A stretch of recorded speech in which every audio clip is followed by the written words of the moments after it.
Hi friends, ഞാൻ doctor സ്നേഹ. വെറും വയറ്റിലെ ഡ്രൈ ഫ്രൂട്ട്സ് കഴിക്കാമോ എന്നുള്ളത് പലരുടെയും അലട്ടുന്ന ഒരു പ്രശ്നമാണ്. ഇപ്പോഴത്തെ നമ്മുടെ ഡയറ്റ് കൺട്രോളിൻ്റെ ഭാഗമായിട്ടും വണ്ണം കുറയ്ക്കുന്നതിൻ്റെ ഭാഗമായിട്ടും ഒരു നേരത്തെ ആഹാരമായിട്ട് നട്ട്സ് ഉപയോഗിക്കുന്നവർ നമുക്ക് ചുറ്റുമുണ്ട്. അപ്പോൾ രാവിലെ വെറും വയറ്റിൽ നമ്മൾ കഴിക്കുന്ന ഭക്ഷണത്തിന് ഏറെ പ്രാധാന്യമുള്ളതാണ്. കഴിക്കുന്നതും വളരെ ആരോഗ്യകരമായിട്ടുള്ള ഭക്ഷണം തന്നെ ആയിരിക്കണം. അതായത് പ്രഭാത ഭക്ഷണങ്ങൾ തിരഞ്ഞെടുക്കുമ്പോൾ നമ്മൾ അത്രയും പോഷകങ്ങൾ നല്ല രീതിയിൽ ശരീരത്തിന് പ്രയോജനപ്പെടുത്തുന്ന രീതിയിലുള്ള ഭക്ഷണങ്ങൾ ഉൾപ്പെടുത്തുക. ആരോഗ്യകരമായ പ്രഭാത ഭക്ഷണത്തിന് പലരും പഴങ്ങളും ഡ്രൈ ഫ്രൂട്ട്സും എല്ലാമാണ് തിരഞ്ഞെടുക്കുന്നത്. എന്നാൽ ആരോഗ്യകരമാണെങ്കിലും ചില ഭക്ഷണങ്ങൾ വെറും വയറ്റിൽ കഴിക്കുന്നത് നല്ലതല്ല എന്ന് തന്നെ പറയാം. ഇത്തരത്തിൽ കഴിക്കരുതാത്ത ഡ്രൈ ഫ്രൂട്ട്സുകൾ ഏതൊക്കെയാണെന്ന് നോക്കാം. അതായത് ഈന്തപ്പഴം വളരെയേറെ ഗുണങ്ങളുള്ള ഡ്രൈ ഫ്രൂട്ടാണ്. എന്നാൽ ഇതിലുള്ള ഷുഗർ മൂലം ചിലരിൽ രക്തത്തിലെ പഞ്ചസാരയിലെ അളവ് ഉയരാൻ കാരണമാകുന്നു. പ്രമേഹമുള്ളവരാണെങ്കിൽ തീർച്ചയായും ഇത് കഴിക്കുമ്പോൾ ശ്രദ്ധിക്കേണ്ടത് അത്യാവശ്യമായിട്ടുള്ളതാണ്.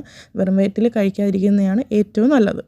ഉണക്കമുന്തിരിയും ആരോഗ്യത്തിന് ഉത്തമമാണ്. എന്നാൽ വെറും വയറ്റിൽ ഇതും കഴിക്കുന്നത് നല്ലതല്ല. കാരണം ചിലരിൽ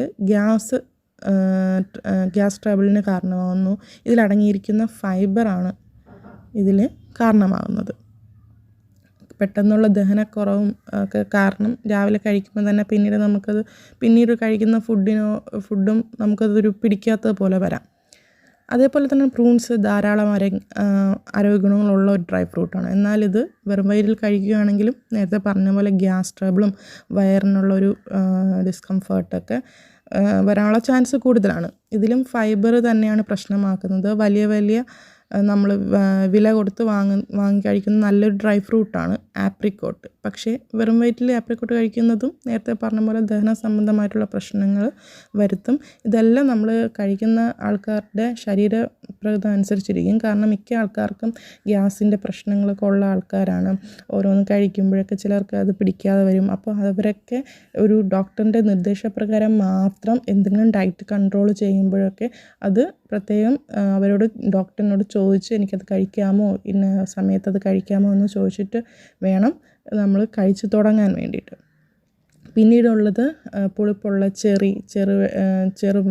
വെറും വയറ്റിൽ കഴിച്ചാൽ പുളിച്ചെത്തിക്കെട്ടലോ അല്ലെങ്കിൽ നെഞ്ചിരിച്ചിൽ, ഗ്യാസ് പോലുള്ള പ്രശ്നങ്ങൾ വരാം. അതിനാൽ ഇത് ദിവസത്തിന് നമ്മൾ രാവിലെ കഴിക്കാതെ ഇടയ്ക്ക് നമ്മൾ പ്രഭാത ഭക്ഷണത്തിനായിട്ട് കഴിക്കാതെ ഭക്ഷണം കഴിഞ്ഞിട്ട് ഉച്ചയ്ക്കോ അല്ലെങ്കിൽ വൈകിട്ടോ ഒക്കെ കഴിക്കുന്നതായിരിക്കും നല്ലത്. മാത്രമല്ല അത്തിപ്പഴം വളരെ ഗുണങ്ങളുള്ള പഴമാണ്.